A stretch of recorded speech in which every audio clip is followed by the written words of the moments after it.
دائر ہو چکا ہے، اس کے متعلق ہم تفصیلات بعد میں بتائیں گے.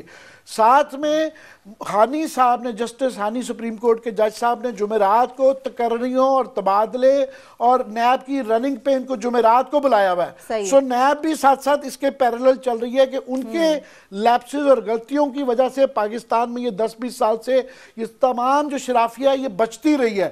سو وہ ایک قسم کا یہ کیس، یہ it's not just Sharif family, it is about the whole ruling elite you can say، کہ ان کے تمام وہ آ رہے ہیں. لاسٹلی میں صرف یہ کہہ دوں کہ یہ حدیبیہ کے بیچ میں آنے سے کلاسز صاحب اس کے بہت زیادہ اسٹوڈنٹ رہے ہیں، یہ بہتر بتا سکیں گے. اس کا جو ہے کیس کا نوعیت بہت خطرناک حد تک شریف خاندان کے خلاف جا رہی ہے. مگر ایک لاسٹلی کہ انہوں نے 3 وکیل علیحدہ رکھے، پہلے 2 تھے، 3 کر دیے کہ یہ انسولیٹ کر رہے ہیں کہ ایک حصے کا دوسرے پہ اثر نہ پڑے. پر میں سمجھتا ہوں یہ ایسا نہیں ہے. ایک ان مسلس میں سے یہ تکون جو بنائی ہے 3 وکیلوں کی، انہوں نے میاں صاحب کی علیحدہ، بیٹی کی علیحدہ اور بیٹوں کی علیحدہ ہے. ایک اس میں سے جو پی ٹی آئی والے کہتے ہیں نا وکٹ گر گئی، تو باقی دونوں وکٹیں بھی نہیں بچتی. نیب کا تو کردار بڑا اہم ہے. کلاسز صاحب اب یہ بڑا اہم دن ہے، کل کا بھی پی ٹی آئی کی جانب سے بھی بتایا جانا ہے کہ اس کیس کو اس کے ساتھ پینما کے ساتھ ہی لگا دیا جائے یا الگ سے پٹیشن دائر کی جائے. آپ سمجھتے ہیں اس کیس کے ساتھ اگر یہ چلتا ہے تو اس کیس میں پیچیدگی مزید زیادہ بڑھ جائے گی؟ اور کیا جو ماضی کا کیس چلا تھا اب تحقیقات پھر سے ہوں گی، یہ گھیرا تنگ نہیں ہو جائے گا شریف فیملی کے گھر؟ میں ذرا حدیبیہ پہ بات کرنا چاہتا ہوں. جی میں ابھی جیسے عامر کہہ رہے ہیں، پہلے بھی ہم اس کو سٹڈی کرتے رہے ہیں، بڑا فالو کرتے رہے. ابھی میں نے بیٹھ کے اس پہ پوری ڈاکومنٹس پھر دوبارہ پڑھی ہیں ساری.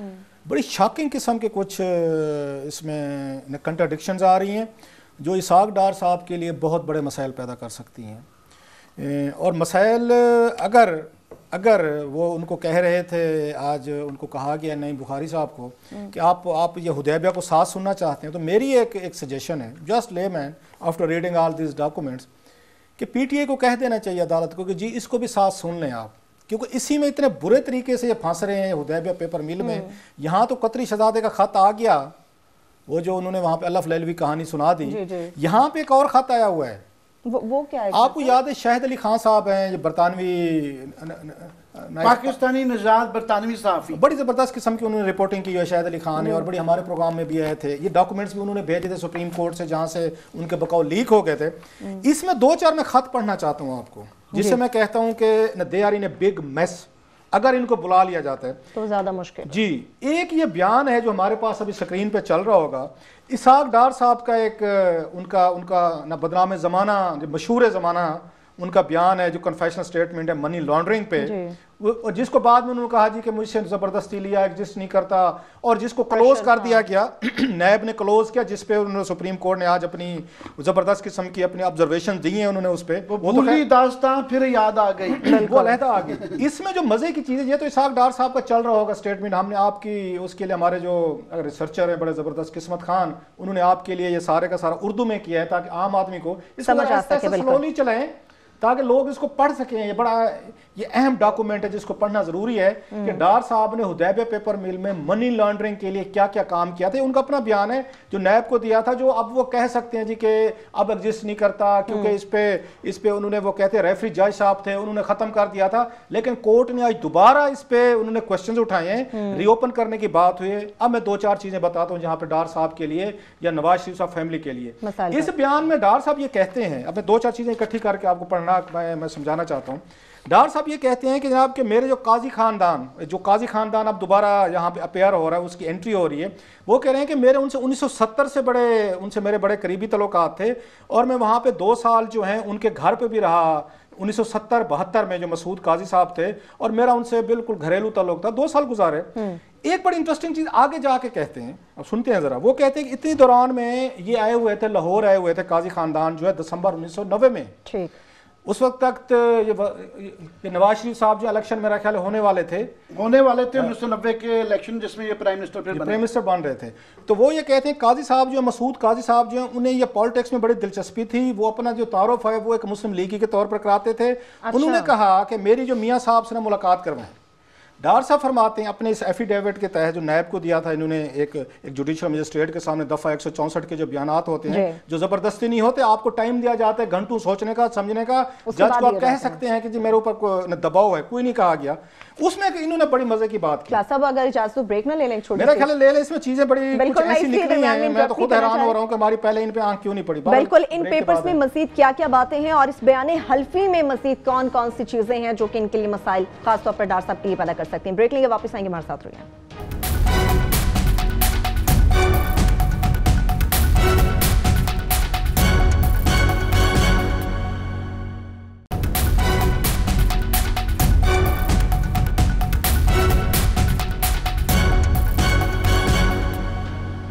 بریک کے بعد ایک بار پھر سے پروگرام میں آپ کو خوش آمدید کہیں گے. کلاسا صاحب, یہ جو پیپرز ہیں قاضی خاندان کی بات کر رہے تھے, مزے کی بات اور کون سی ہے جو آپ ہمارے ساتھ شیئر کرنا چاہ رہے ہیں؟ ذرا سنیں ذرا, یہ ڈار صاحب کا بیان ہے. ڈار صاحب اس میں اپنے ہی بیان میں کچھ کنٹرڈکشن فرما رہے ہیں. وہ فرما رہے ہیں کہ جناب کہ جب یہ آئی نا یہاں پہ قاضی فیملی آئی پاکستان دسمبر 1990 میں, تو میں نے ان کا تعارف کروایا میاں صاحب سے. انہیں شوق تھا سیاست کا, کیونکہ یہ ان کے گھر رہتے رہتے 2 سالوں سے, یہ تو مان رہے ہیں, یہ تعلق مان رہے ہیں.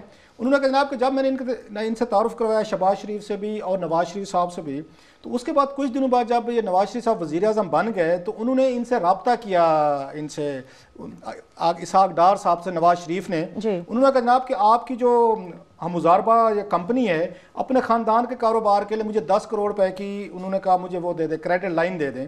تو میاں صاحب سے انہوں نے پوچھا, ڈار صاحب نے, اس وقت تو رشتہ داری نہیں تھے نا, سمدھی نہیں تھے, بزنس کرتے تھے, it was all about business, nothing personal. انہوں نے کہا جناب وہ 10 کروڑ کی وہ کون دے گا, گارنٹی کون دے گا بینک کی یا اس کی جو لون لینا چاہتے. اس وقت ان کے ذہن میں کولیٹرل تھا ڈار صاحب کے. آج کل تو کولیٹرل کی بات ہی نہیں چلتی نا, اربوں کربوں لے لو یا پی ٹی وی بیچ دو, یا اس کے بعد آپ یہ ریڈیو پاکستان کے بلڈنگز گروی رکھو, موٹر وے رکھو, ایئرپورٹ رکھو, آپ کو بہت کچھ گروی کے لیے. خیر, اس پر میاں صاحب نے کہا کہ جناب آپ پریشان نہ ہوں. اب یہاں پہ بڑی انٹرسٹنگ چیز کہہ رہے ہیں جو کہ میری ذہن میں نہیں آ رہی. دوستی اسحاق ڈار صاحب کی ہے, یہ گھر ان کے وہ رہتے رہے ہیں, یہ قاضی فیملی کے پاس لندن میں ڈار صاحب رہتے رہے ہیں, دوستی ان کی ہے, ان کو وہ بچوں کی طرح سمجھتے ہیں. یہ تعارف میاں نواز شریف صاحب کا اسحاق ڈار صاحب کروا رہے ہیں. یہ ذرا بیک گراؤنڈ ذہن میں رکھیے گا. آگے کیا لکھتے ہیں, وہ فرماتے ہیں جناب کہ جب میں نے میاں صاحب سے کہا کہ اس کی گارنٹی کون دے گا کریڈٹ لائن کی اور یہ سب کچھ, تو میاں نواز شریف صاحب نے مجھے, انہوں نے کہتے ہیں وہاں پہ مس سکندرہ مسعود قاضی, نصرت گوہر قاضی, طلعت مسعود قاضی اور کاشف مسعود قاضی کے پاسپورٹس کی فوٹو کاپیاں بھیجیں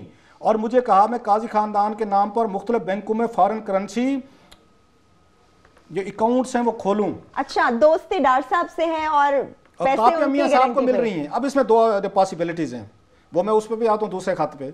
ایک یہ ہے کہ جب ان کی قاضی صاحب بقول ڈار صاحب کے سیاست کے بڑے شوقین تھے, میاں صاحب سے ملاقات ہوئی, میاں صاحب نے ان سے براہ راست رابطہ کیا ہوگا اور اس کا ڈار صاحب کو بالکل پتہ نہیں ہوگا, تو انہوں نے میاں صاحب کو انہوں نے کاپی فوٹو کاپیز یہ تمام بھیج دی, سکندر مسعود قاضی کی بھی, نصرت کی بھی, طلعت صاحب کی اور کاشف کی, انہوں نے براہ راست میاں صاحب کو بھیجی. ڈار صاحب کو پتہ ہی نہیں تھا اور انہوں نے ڈار صاحب کو کاپیاں دے دیں گے, یہ لیں اکاؤنٹ کھول کے. اب میں آتا ہوں, یہ لمبا خط ہے, وہ پڑھتے رہیں, انٹرسٹنگ اور خط ہے. ایک خط لکھا جو یہ قاضی صاحب ہیں, بڑے قاضی صاحب ہیں, ایلڈر صاحب جو ہیں, یہ مسعود احمد قاضی صاحب, انہوں نے ایک لیٹر لکھا میاں نواز شریف صاحب کو, یہ وزیر اعظم تھے اس وقت. اتنی دیر میں وہاں پہ لندن میں اسکینڈل بریک ہو چکا تھا. اس میں وہ لکھتے ہیں جناب کہ لندن میں مختصر سی ہماری ایک اس کی صوت و سلام کی فیملی ہے, یہ مسعود قاضی صاحب نواز شریف صاحب کو لکھ لیں. جب اسکینڈل بریک ہو گیا فارن کرنسی لون وغیرہ, اور ان کے دور میں آپ کو یاد ہوگا جب نصیر اللہ بابر صاحب تھے, اس میں ارمان ملک صاحب تھے, ایف آئی انویسٹیگیشن کر رہی تھی. اس میں جب ان کے پاس وہ پہنچے تو اس میں وہ لکھتے ہیں, انہوں نے خط لکھا میاں صاحب کو, اور بڑا یہ پڑھنے والا خط ہے, پورا تو میں نہیں پڑھ سکتا, کچھ ٹوٹے سنانا چاہتا ہوں. پڑھ کے میرا تو آنکھوں میں آنسو آتے آتے رکے ہیں جو مسعود قاضی صاحب نے لکھا ہے. انہوں نے کہا جناب کہ یہاں پہ پوری کے پوری ہماری بدنامی ہوئی ہے, ہم تو شریف لوگ تھے, لندن میں رہتے تھے, چھوٹا موٹا کاروبار کرتے تھے, تو جناب آپ نے ہمیں بینک آف امریکہ سے لیٹر آیا کہ آپ کے اکاؤنٹ میں تو ملینز آف ڈالرز آ گئے ہیں. ہمیں پتہ چلا جی ہم راتوں رات امیر ہو گئے, ہم یہ انکار بھی نہیں کر سکتے تھے. وہ کہتے ہیں چلے ہم اس بات کو چھپا لیتے, لیکن ٹی وی پہ خبریں چل گئی, اخبارات میں, کیبل پہ, اور کہتے ہیں لوگوں نے ہم سے ادھار مانگنا شروع کر دیا کہ آپ تو بڑے امیر ہو گئے ہیں ماشاءاللہ. اور کہتے ہیں جناب کہ ایسی ایسی باتیں کرتے تھے لوگ, ہمیں ٹانٹ کرتے تھے کہ ہم آپ کو بتا نہیں سکتے تھے. وہ کہتے ہیں کیا اب ایک لائن اس میں ملاحظہ فرمائیں قاضی صاحب اپنی بدنامی کے بعد کہہ رہے ہیں وہ یہ ایکٹ کر رہے ہیں. اس میں پہلے ہی میں بتا دوں کہ اسحاق ڈار صاحب ہمارے یہاں پہ رہتے تھے, ہمارے بچوں کی طرح تھے. ایک اور بھی ایفیڈیوٹ ہے ان کے بیٹے کا کاشف کا, ہمارے پاس رہتے تھے. ہمیں پاسپورٹ کی کاپیاں ہم نے ڈار صاحب کو دی تھیں کہ ہماری, انہوں نے کہا آپ کو پاکستان کا نیشنل جو آئیڈینٹی کارڈ جو نیشنلٹی کے لیے ہوتا ہے وہ بنوا کے دیں گے. ہم نے تو پاسپورٹ کی کاپیاں دی تھی اسحاق ڈار صاحب کو کہ ہمارا نیشنل آپ آئیڈینٹی یہ کارڈ بنوا کے دیں گے. اب پتہ چلا ہے کہ آپ لوگوں نے تو مل جل کے سارے کا سارا آپ نے فارن کرنسی اکاؤنٹ کھلوا لیے ہیں. یہاں پہ ڈار صاحب کہہ رہے ہیں کہ مجھے نواز شریف نے کاپیاں دی تھیں, فوٹو کاپیاں, یہ ذرا پاسپورٹ کی. وہ قاضی صاحب اپنے اس میں خط میں کہہ رہے ہیں نواز شریف صاحب کے کہ ہم سے ڈار صاحب نے لی تھیں. ایک چیز آگے وہ کہتے ہیں نا کہ ہر بندہ ہمیں یہاں پہ بہت, ہاں وہ اس میں لکھتے ہیں اب جو شکایت کرتے ہیں جس میں میرے آنکھوں میں آنسو آتے رہ گئے, وہ کہتے ہیں ہم چھوٹے سے لوگ تھے اور آپ لوگوں نے ہمیں استعمال کر لیا ہے. ذرا درد دیکھیں, اس میں تکلیف دیکھیں.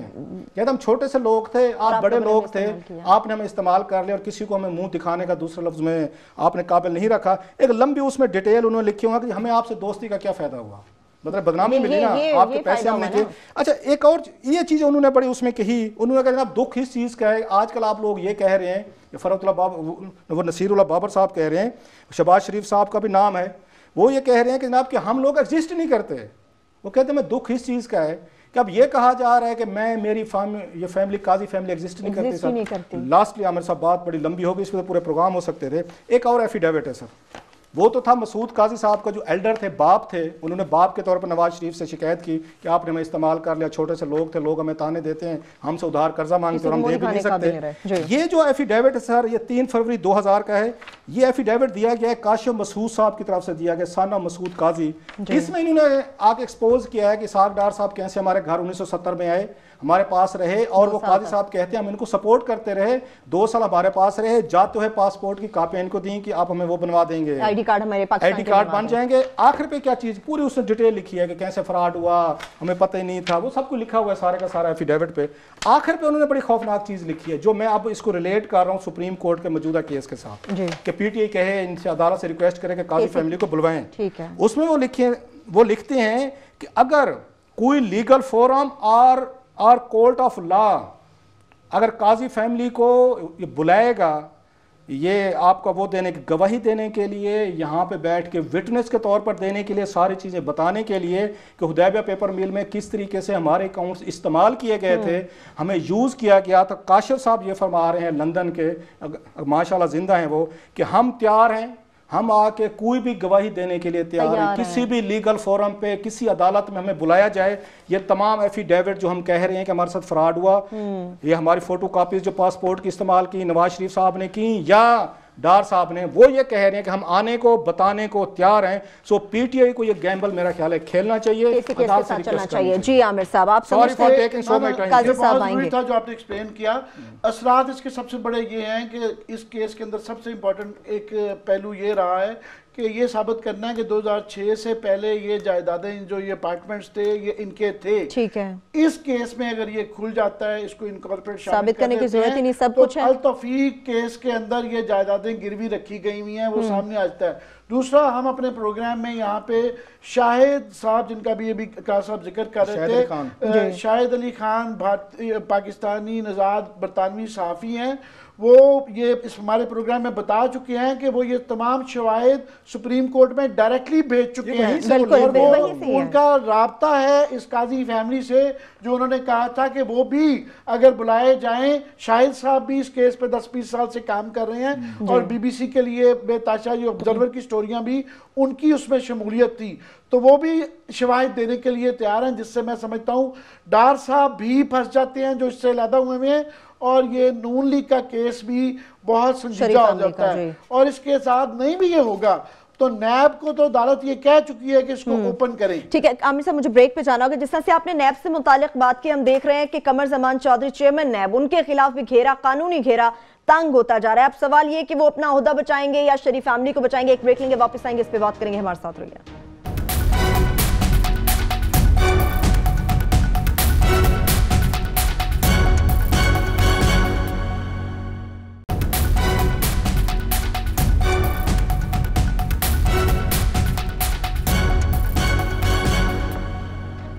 بریک کے بعد ایک بار پھر سے پروگرام میں ہم آپ کو خوش آمدید کہیں گے. حدیبیہ پیپر ملز ریفرنس کے حوالے سے بات ہو رہی ہے.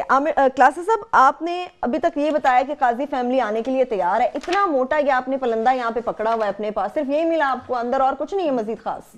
پلندے بہت ہیں اور مجھے خوشی ہوئی ہے. اس سے پہلے کہ آپ کہیں وہ آنے کے لیے تیار تھی مگر اس دوران وہ ہاتھ پہ ہاتھ دھر کے تو نہیں بیٹھے ہوں گے میاں صاحب, تو پتہ نہیں اس دوران میں اپروچ نہ کر لیا گیا, کیا کچھ کر لیا.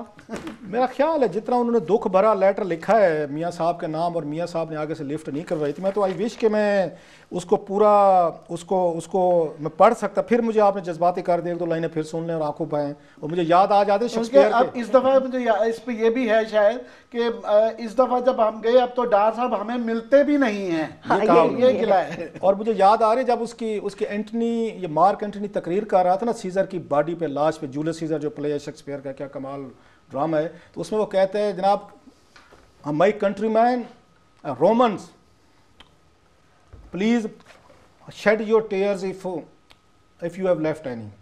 تو وہی والا حساب ہے سر. Shed your tears now. No. Shed tears now. Now is the time. No, it's the time. تو وہی والا سر میں آنے کو تیار ہوں. اس میں پتہ کیا لکھتے ہیں, وہ کہتے ہیں کہ ہمارے بارے میں یہاں پاکستانی اخبارات, ٹی وی کے کیبل نے بہت گند اچھالا ہے. وہ کہتے ہیں ہم $1 ملین کے مالک ہیں, ہم فراڈی ہیں. یہ مسعود قاضی صاحب نواز شریف صاحب کو خط لکھ رہے ہیں کہ یہ ہمیں کہا جا رہا ہے آپ نے ہمیں استعمال کیا ہے, ہمارے اکاؤنٹس جو ہیں آپ نے منی لانڈرنگ کے لیے استعمال کیے ہیں. لوگ ہمیں یہ کہتے ہیں اور لوگ یہاں پہ یہ بھی کہ ہاں وہ کہتے ہیں نصیر اللہ بابر کی FIA کی ٹیم بھی کاشف کی دکان پہ آئی تھی, جو کاشف جس نے کہا جی میں آ کے یا ٹیسٹیفائی یہ کرنے کو تیار ہوں, بالکل مسعود قاضی کے بیٹے, جی وہ کہتے ہیں کہ وہ بھی آنے کو تیار ہیں. اور لوگ ہم سے پوچھتے ہیں کہ اتنی بڑی رقم کہاں سے آئی ہے, اور حکومت برطانیہ سے رابطہ کر کے ہمیں ذلیل کیا گیا, ہماری انکوائریز کروائی گئی ہیں اور ہم لوگوں کی آنکھوں میں دن بدن یا امیر سے امیر تر ہوتے گئے. ہم انکار بھی نہیں کر سکتے تھے کہ ڈالرز ہمارے نہیں ہیں, جب اپنے اکاؤنٹ میں تو انکار کیسا پھر, پریس کو بھی انکار کر دیا کہ ماننا پڑا کہ ہم کوئی فراڈ ہی نہیں ہے. کیا انعام ملا ہم کو, وہی لائن ہے ذلت. انہوں نے کیا ملا, آپ سے ہمارا تعارف بھی نہیں ہوا. اس میں جو یہ امپریشن ہے تصور ان کا کہ یہ بڑے وزادار لوگ ہیں, اس کہانی میں جو آتا ہے کہ ان کے فیملی ممبر کے طور پہ ڈار صاحب کو رکھا تو بعد میں ان کے ساتھ اچھا سلوک نہیں کیا گیا. ڈار صاحب کا دوسرا کویسچن جو اس میں آتا ہے ان کی اپنی ایفیڈیوٹ میں, وہ ایک بڑا مزیدار ہے کہ انہوں نے بتایا ہے کہ میرا بڑا مڈل کلاس بیک گراؤنڈ تھا, میرا سسرال بھی بڑا مڈل کلاس بیک گراؤنڈ تھا. تو وہ کویسچن جو میاں صاحب کی تو چلو کچھ جائیدادیں پہلے بھی تھی, ان کے جو اربپتی بن گئے ہوئے ہیں یہ والے, تو وہ آ جاتا ہے کہ بس یہی زیادہ چلاک تھے یا ہم بیوقوف تھے, یہ زیادہ چلاک تھے. اچھا اس میں اس کو پڑھ کے نا پورے خط کو 2 چیزوں کو, ایک مسعود قاضی صاحب کا اردو میں لکھا ہوا میاں نواز شریف صاحب کو خط جس میں انہوں نے اپنا دل جو ہے نا کاغذوں پہ رکھ دیا. دوسرا جو ہے ان کا کاشف جو ہے, کاشف مسعود قاضی کا جو ایفیڈیوٹ ہے, ان دونوں کو اگر پڑھے نا تو مجھے حضرت علی کا قول یاد آتا ہے. وہ کہتے ہیں نا جس پہ احسان کرو اس سے ڈرو.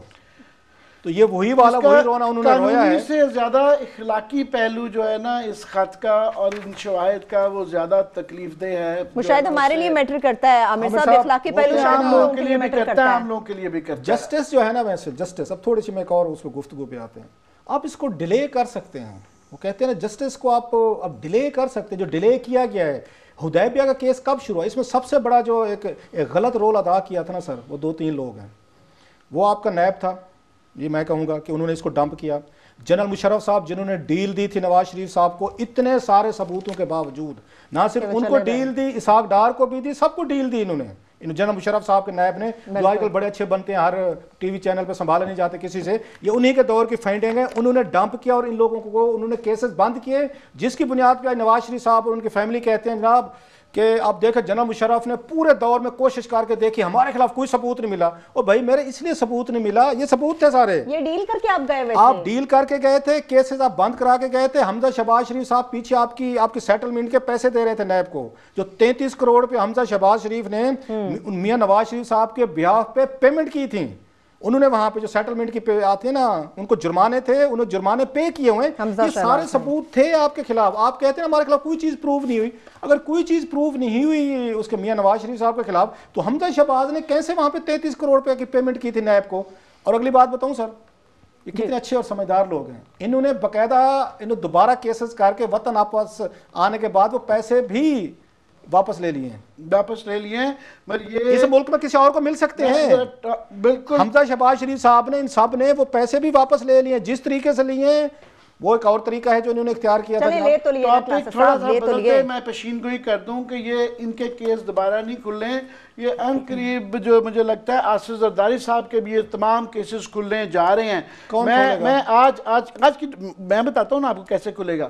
وہ ایسے میں انتظار پچھلی دفعہ بھی کہا تھا آپ سے کہ میں انتظار کر رہا ہوں کہ بلاول کے اور آصف زرداری کے اثاثے آئیں گے اس کے ساتھ. میں بڑا انتظار اس میں دیکھنا چاہوں گا کہ جناب اس میں وہ جو $60 ملین جو سوئس بینک کے جو کہ بعد میں وہ غائب ہو گئے وہاں سے نکال لیے تو وہ شو کرتے ہیں. وہ فرانس کا شیٹو اس میں آتا ہے, دبئی کی جائیدادیں, لاہور کا بلاول ہاؤس, لندن کی جائیدادیں, وہ سارے نیو یارک میں وہ اکاؤنٹس یہاں پہ آتے ہیں. اگر آتے ہیں ویلتھ دکھاتے ہیں باہر تو پھر میں بھی ان کے 10-20-30 سال کے دیکھنا چاہوں گا ٹیکس کے ساتھے کہ ایک بمبینو سینمے سے یا ایک چھوٹی سی جو جائیداد سے وہ رپتی کیسے بن گئے. تو یہ نیکسٹ جو ہے نا آنے والے دنوں میں, یہ پرانے زمانوں میں یہ 20-30 سال سے میاں صاحب کا بھی دب چکا ہوا تھا. یہ اللہ کی طرف سے یہ پینما آیا تو یہ چیزیں کھلی ہیں, تو وہ بھی جہاں جہاں چھپا کے انہوں نے بھی رکھے ہوئے ہیں وہ آنے والے دور میں ساری چیزیں کھلیں گی, بچے گا ان کا بھی کچھ نہیں. I look forward to their contesting elections. آپ ذرا جذباتی ہو گئے, مجھے آپ کے جذبات پہ ذرا پانی ٹھنڈا کہتے ہیں نا, ذرا ٹھنڈا کر کے کھائیں, اتنے جذباتی نہ ہوں. فہمیدہ مرزا نے اس ملک میں اسپیکر کی سیٹ پہ بیٹھ کے انہوں نے یہاں 83 کروڑ روپیز کے لون رائٹ آف کروائے. اس کو کسی نے بھی نہیں روکا. انڈر دا لا 20 لاکھ سے زیادہ آپ کا رائٹ آف ہو, آپ الیکشن پہ نہیں لڑ سکتے. وہ الیکشن بھی لڑی, ایم این اے بھی ہیں آپ کی, میں درجنوں لسٹیں دے سکتا ہوں. اس کی ریزن کیا ہے؟ یہ کام الیکشن کمیشن نے کرنا ہے نا. الیکشن کمیشن آف پاکستان کے جیسے اس دن وہ چودھری نثار علی خان صاحب کہہ رہے تھے نا کہ چیئرمین نیب اگر وزیر اعظم اور اپوزیشن لیڈر لگائیں گے تو اسی طرح کا لگائیں گے جیسے قمر زمان چودھری لگائے. تو وہ یہ کہہ رہے تھے کہ چودھری صاحب کے سپریم کورٹ کو لگانا چاہیے. اب مجھے بتائیں یہ جو آپ کے الیکشن کمیشن کے ممبران کس نے لگائے ہیں؟ یہ پھر وزیر اعظم اور آپ کے اس نے لگائے ہیں, اپوزیشن لیڈر نے لگائے ہیں. ایک الیکشن کمشنر کے یہ ممبر کی تنخواہ 8.5 لاکھ روپے ہے. وہ پینشن علیحدہ لیتے ہیں, اگر وہ جج ہیں تو وہ 8 لاکھ روپے پینشن لیتے ہیں, 8.5 لاکھ روپے یہ تنخواہ لے رہے ہیں. جو 16 لاکھ روپیہ لے رہے ہیں اور لگے کس کی وجہ سے ہیں؟ وہ نواز شریف صاحب اور پیپلز پارٹی کی وجہ سے الیکشن کمیشن کے ممبر بنے. آپ کا یہ خیال ہے کہ وہ اگر وہ اس میں جائیں گے, الیکشن کمیشن جو ہے ان کے ایسٹ دیکھے گا, ان کا مس ڈکلریشن دیکھے گا, اور جیسے فہمیدہ مرزا کو انہوں نے بالکل سامنے نہیں آنے دیا, عدلیہ نے ان کو نااہل کر دیا کہ آپ الیکشن نہیں لڑ سکتی, آپ بھی وہی امیدیں لے کے بیٹھے ہوئے ہیں کہ جو 16.5 لاکھ روپیہ لے رہا ہے ایک ممبر الیکشن کمیشن کا, اور زرداری اور نواز شریف کی وجہ سے لے رہے پیپلز پارٹی اور ان لوگوں نے چن کے لگائے ہیں, چن کے لگایا ہے. وہ کہہ رہے ہیں کہ 20 ایم پی اور ایم این اے ہیں, نون لیگ کے بھی ہیں, بے تاشا, اس میں پرویز ملک صاحب بھی ہیں, شیریں مزاری بھی ہیں, جہانگیر ترین پی ٹی آئی کے بھی ہیں, سارے ہی ہیں. وہ الیکشن کمیشن بیٹھا ہوا ہے کہ ان تمام کے اسٹیٹ بینک کی لسٹ کے اندر کروڑوں روپے کے رائٹ آف کروائے ہوئے ہیں, اور آئین کہتا ہے کہ 20 لاکھ سے جس کے ہوں وہ نہیں. کوئی نہ پٹیشن لے کے جا رہا ہے, نہ الیکشن کمیشن خود لے رہا ہے. مگر یہ پہلی دفعہ کا صاحب غور نہیں کر رہے کہ پیپلز پارٹی کے زرداری خاندان اور بھٹو خاندان کے اثاثے پبلک ہونے جا رہے ہیں. سو یہ 30 سال کا کم از کم اثاثہ سامنے آئے گا. آج کے کل ٹیکس دیکھیں گے کتنا ٹیکس دیتے رہے ہیں پہ. جو تھپڑ الیکشن کمیشن آف پاکستان کے منہ پہ مارا ہے پہلے میاں نواز شریف صاحب نے, اب پیپلز پارٹی انہوں نے یہاں ایک ہوٹل میں بیٹھ کے فراڈ قسم کا الیکشن کروایا, اور میاں صاحب پارٹی کے سربراہ بن گئے, وہاں شہباز شریف صاحب بن گئے پنجاب میں. آج وہی فراڈ الیکشن بلاول ہاؤس میں, کتنی بڑی پیپلز پارٹی تھی, اس کا صدر کا جو الیکشن ہے, دو جو انہوں نے پیپلز پارٹی پارلیمنٹیرینز اور پیپلز پارٹی, وہ بلاول ہاؤس میں ہوا ہے. وہ ڈرامہ بھی ذرا پڑھ لے پوری قوم. یہ جمہوریت جس کی ہمیں آ کے سکھانے کی کوشش کرتے ہیں, یہ جمہوریت ہوتی ہے کہ آپ ہوٹل میں بیٹھ کے اپنے آ کے وزیر اعظم اس کے آپ کے پارٹی کے سربراہ بن جائے, دوسرا بھائی اس کا وہ بن جائے, یہاں باپ ایک پارٹی کا سربراہ بیٹا ہے. آفس بیرر نہیں غور کیے کہ اس میں جو ہے ایک زمانے میں بی بی کا کوئی دوست نہیں نظر آئے گا. یہ جو آفس بیررز آج لگائے گئے ہیں پتہ نہیں کون کون ہے, نہ اس میں تلاز ہے, نہ اس میں آفتاب شہبران مرانی صاحب بی بی کے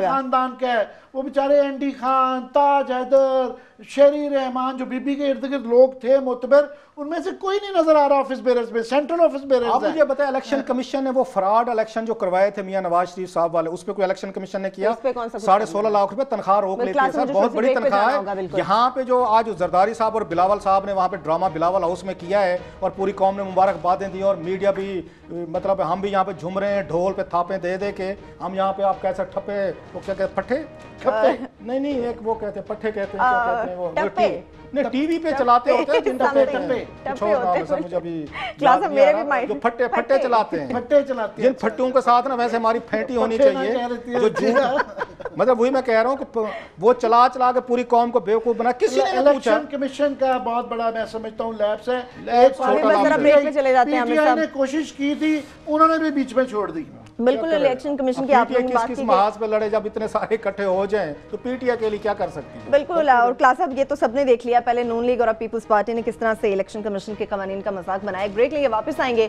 تو کچھ بات کریں گے اوم پوری صاحب کے حوالے سے کہ کس طرح سے پاکستان اور بھارت کے مابین دوستی کا ایک اہم پل گر گیا ہمارے ساتھ رہے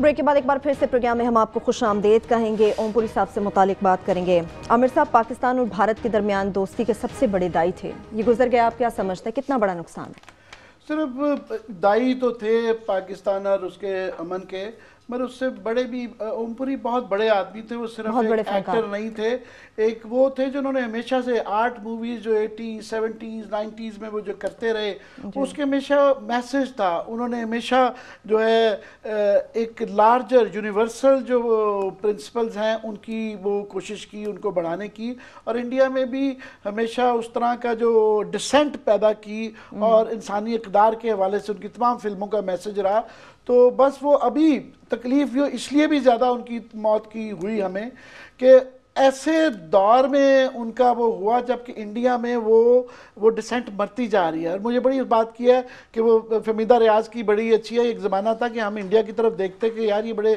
ان میں ٹالرنس زیادہ ہے لبرلزم زیادہ ہے تو وہ فہمیدہ ریاض کی وہ جو نظم ہے کہ تم بھی ہم جیسے نکلے تو وہ ہم جیسے نہیں ہمارے سے بھی بدتر ہوتے جا رہے ہیں اور اس کی سب سے بڑی مثال یہ ریسنٹلی ہوئی ہے کہ یہ جو پہلے کرن جوہر صاحب نے فلم بنائی پاکستانی ایکٹر تو وہ جا کے انہوں نے آر ایس ایس والوں سے معافی مانگ لی اس کے بعد شاہ رخ حسن خان کا وہ جو کہتے تھے my name is Khan and I am not a terrorist تو وہ ہماری دوست جیوتی ملہوترا نے بڑا اچھا لکھا ہے اس پہ کہ ماہرہ خان کا نام اٹھا دیا اور جا کے ان سے معافی مانگ لی ہے انہوں نے کہا جی اب یہ اپنی فلم کا ٹائٹل تصویر دکھا رہے ہیں نام کے بغیر تو انڈیا میں یہ اب ڈسینٹ مرتی جا رہی ہے ان کے مجھے بڑی تکلیف ہے کہ ان کے ہاں جو ایسے لوگ ان کے ہاں بڑی ایک پریکٹس تھی کہ ان کے دانشور وہ ریسسٹ کرتے تھے اس طرح کے تو یہ اب ان کے یہاں ریسسٹنس کم ہو گئی ہے جس طرح وہ بڑا مشہور ایمرجنسی کے متعلق جو ہے جملہ تھا کہ ان کو پریس کو میڈیا کو بیٹھنے کا کہا تھا وہ لیٹ گئی تھی کلدیپ نیر کا ہے بہت بڑا کتاب میں تو یہ ابھی بھی لیٹ کے جو ہے نا وہ پلٹسیٹے مار رہی ہے تو وہاں پہ انڈیا میں یہ ڈسینٹ ہونے کا نقصان ہمیں بھی ہے کیونکہ ہم یہاں پہ جو بھی ہے میں بڑا پراؤڈلی کہتا ہوں کہ یہ سلمان حیدر کا واقعہ یا اس طرح کے جو بھی ہوتا ہے ہم یہاں پہ بانگ دول بات کرتے ہیں اور ہمارے ہاں یہ تبدیلی آئی ہے کہ ہمارے ہاں کہیں یہ ہو سکتا ہے کہ بلوچستان یا فاٹا یا کئی دفعہ کچھ کم رہ جائے مگر ہر چیز پہ بات ہوتی ہے یہاں پہ ہمیں بات کرنے سے کوئی نہیں روکتا اور یہ پاکستان کی بڑی مثبت چیز ہے جو کہ انڈیا میں نہیں ہو رہی بالکل آپ کیا کہیں گے کلاسز صاحب لیکن جو دوسری انڈیا کی طرف عدم برداشت بڑھتی جا رہی ہے اس کے خطرناک نتائج میں اس پہ بات کرتا ہوں جو عامر نے بات کی اس میں بھی ہمیں بات کرنی چاہیے ہم بڑے فخر سے نا پاکستان کی بہت ساری چیزوں کا ہم کریڈٹ لیتے ہیں مہربانی فرمائے ہماری اسٹیبلشمنٹ ان کریڈٹ سے ہمیں محروم نہ کرے جس طرح سلمان حیدر اور باقی 3 بلاگرز کو یا مسنگ میں چلے گئے اور ایک دن اٹھا لیا گیا ہے چودھری نثار علی خان صاحب جو ہیں وہ مہربانی فرمائیں یہ داغ اپنے اوپر نہ لگنے دیں اور سلمان کو اور باقیوں کو یہاں پہ سامنے پہ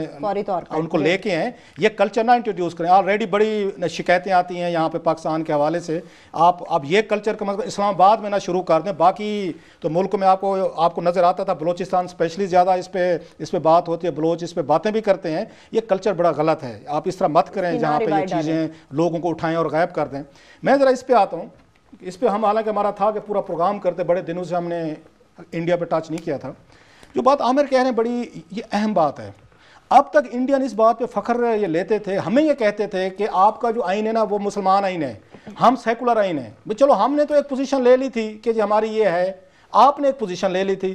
جب تک وہاں پہ یہ آپ کہہ سکتے گاندھی فیملی رہی ہے پاور میں, اور میرا خیال ویک ہونا شروع ہوئی ہے جب اس پہ راجیو گاندھی پہ سکینڈل آیا, پھر نرسمہا راؤ پہ آیا. اس کے بعد ہم نے دیکھا کہ علاقائی پارٹیز یا یہاں پہ آر ایس ایس وغیرہ یا بی جے پی نے رائز کیا.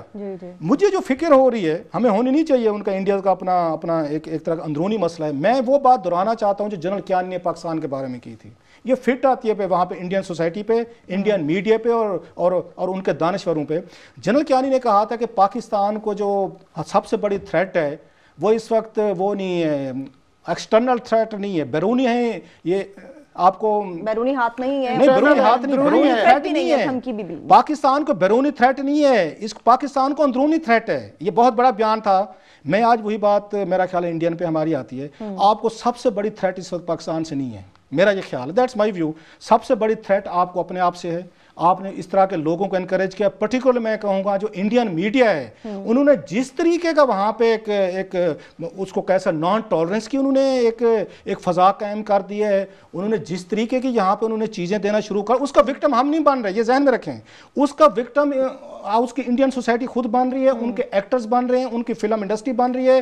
ان کا جو ایک آپ کہہ سکتے امیج تھا سیکولر کا کہ ہم ٹالرنٹ لوگ ہیں, وہ ختم کر رہے ہیں. یہ جو ہیٹریڈ ہے, ہیٹریڈ ان کو خود کھا رہی ہے. مان لیتے ہیں کہ ان سے سلپ آف ٹنگ ہوئی تھی جب انہوں نے فوجی کی بات کی تھی اوم پوری صاحب نے. وہ دنیا کا کوئی بھی ملک ہوتا شاید ناقابل برداشت, نہ اس پہ آپ کہہ سکتے سینسٹیو ہوتا, ریئیکٹیو. شاید ہمارے ہاں بھی یہ بات کی جاتی, ریئیکشن آتا, اور اس نے معافی مانگ لیا آپ سے, اس نے معذرت کر لی. چلو اس میں جذبات سے اوم پوری صاحب سے بات نکل گئی, اب بھائی معاف کر دیں. اب آپ کسی کی جان تھوڑی لینی ہونی ہے, آپ نے لینی ہے.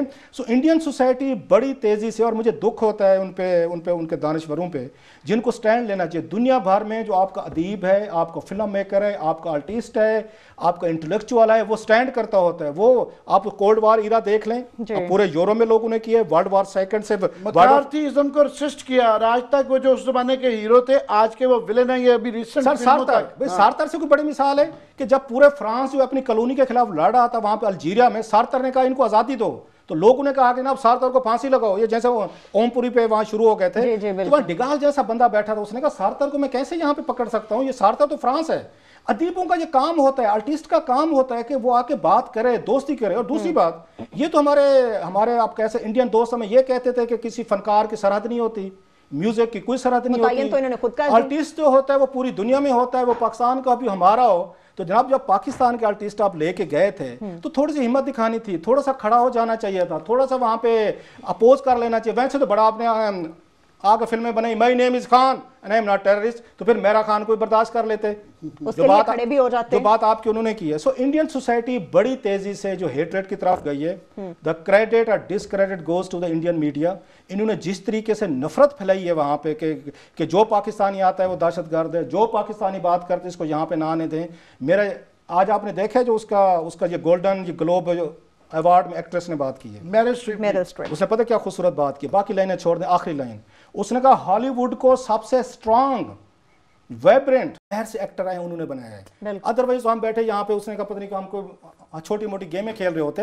اس کی بات ہالی ووڈ بھی سمجھتی ہے, ابھی انڈین اتنا بڑا نہیں ہوا, ان کی فلم انڈسٹری کو انہوں نے تھپڑ مارا ہے. اس سے پہلے کے خلاف تم جو کر رہے ہو یہ ایسے نہیں ہے. سو یہ ان کو سیکھنا چاہیے انڈینز کو. اس کی ذرا دیکھیں کہ وہ یہ کہہ رہی ہے کہ ہالی ووڈ کو ہالی ووڈ باہر سے آنے والے ایکٹرز نے بنائے, پاکستانی ایکٹرز ہیں لے کے گئے ہیں, ان کو آپ نے بٹھایا ہے, یکدم آپ کے نعرے شروع ہو گئے چیزیں. آپ تو ہمیں کہتے تھے ایکٹر کی کوئی سرحد نہیں ہوتی, ایکٹر کا کوئی وہ نہیں ہوتا, مذہب نہیں ہوتا, اس کا کوئی ملک نہیں ہوتا.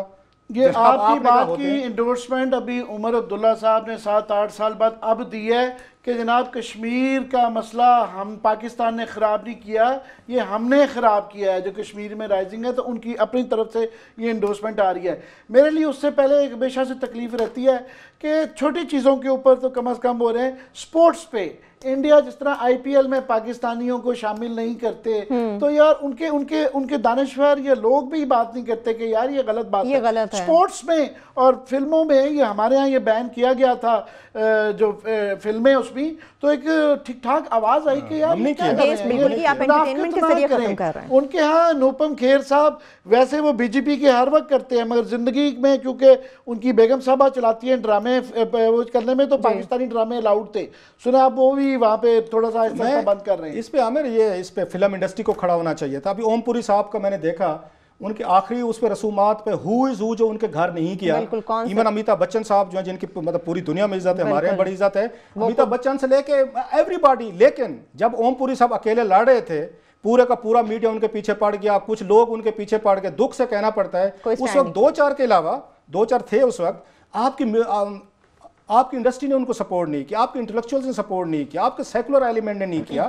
مانتے ہیں کہ یہ پاکستان کے ساتھ مسائل ہے. میں نے پہلے بھی شاید ایک آدھ کالم لکھا ہے, پاکستان میں بڑی سٹرانگ ریئلائزیشن ہے کہ ہمیں دوسروں کے معاملات میں نان سٹیٹ ایکٹرز کو کنٹرول کرنا چاہیے. جو جنرل جنجوا کی بریفنگ میں نے وہاں اٹینڈ کی تھی, اس سے مجھے لگتا ہے کہ پاکستان اس طرف جا رہا ہے کہ یہ جو ہمارے نان سٹیٹ ایکٹرز ہیں ان کو کنٹرول کریں. لیکن اس طریقے کا جو ہمیں سمجھاتے تھے کہ نہیں جی کہ ایکٹر کا کوئی مذہب نہیں ہوتا, کوئی باؤنڈری نہیں ہوتی. ہمارے یہاں زبردستی جماعت اسلامی اور ایم کیو ایم والے کرتے تھے کہ لوگوں کو زبردستی جو ڈنڈے مار. جماعت اسلامی 3 سیٹوں پہ آ گئی ہے پورے پاکستان میں, اور ایم کیو ایم بالکل ریفارم ہو گئے. وہ جو زبردستی کرتے تھے انہوں نے بھی کام کرنا بند کر دیا ہے. وہاں پہ بی جے پی پرابلم یہ ہے, ہمارے یہاں یہ ایلیمنٹ جو زبردستی کرتی ہیں فرنج ایلیمنٹ ہیں, ان کے یہاں بی جے پی اب رولنگ پارٹی ہے, وہ مین سٹریم ہے. تو یہ ایک فرق آ جاتا ہے. برہم صاحب لاسٹ کامنٹ, میرا خیال ہے جو کچھ انڈین وہاں پہ انٹالرنس کے نام پہ کر رہے ہیں نا, وہ پاکستان کو ہلٹ نہیں کریں گے. وہ خود کو کریں گے, اپنی سوسائٹی کو کریں گے, اپنے لوگوں کو کریں گے. سو بہتر یہ ہے کہ وہاں کا جو ان کا میڈیا ہے نا, جو پاگل پان کا شکار ہو چکا ہے, بڑی سب نہیں ہے, there are many seen vices as well, یہ انڈین سوسائٹی کو, ان کے کلچر کو, ٹالریشن کو ہلٹ کر رہے ہیں. اس کا نقصان سب سے زیادہ ان کو ہوگا. بالکل. اس کے ساتھ ہی پروگرام اپنے اختتام کو پہنچ رہا ہے. جاتے جاتے صرف یہ کہیں گے کہ عمر بھر سنگ زنی کرتے رہے اہل وطن, یہ الگ بات کہ دفنائیں گے اعزاز کے ساتھ. اس کے ساتھ اجازت دیجیے, اپنا بہت سا خیال رکھیے. خدا حافظ.